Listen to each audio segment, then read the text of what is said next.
কারখানাগুলোতে কমছে ক্রয়াদেশ ও পণ্যমূল্য, বাড়ছে শ্রমিকদের বেতন নিয়মিত পরিশোধ করে পোশাক শিল্পকে এগিয়ে নেয়ার চাপ, যা বিশ্ববাজারে পিছিয়ে দিচ্ছে বাংলাদেশকে। এর কারণ হিসেবে দেশের রপ্তানিকারকদের শীর্ষ সংগঠন বিজিএমইএ এর মতো ব্যবসায়িক প্ল্যাটফর্মকে রাজনৈতিকভাবে ব্যবহার করাকেই দায়ী করছেন সংগঠনটির সাবেক সভাপতি ডক্টর রুবানা হক।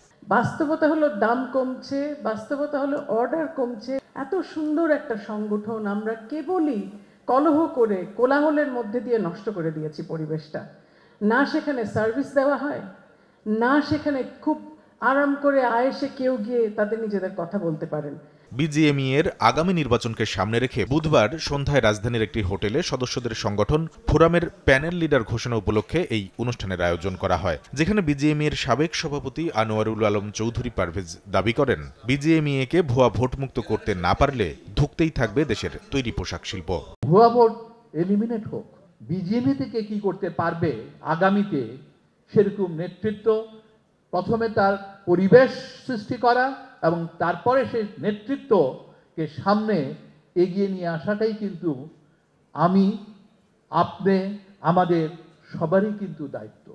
এ সময় পোশাক খাতকে এনবিআর এর জটিলতা মুক্ত করতে ঐক্যবদ্ধভাবে কাজ করার প্রতিশ্রুতি দেন ফোরামের প্যানেল লিডার হিসেবে নির্বাচিত মাহমুদ হাসান খান।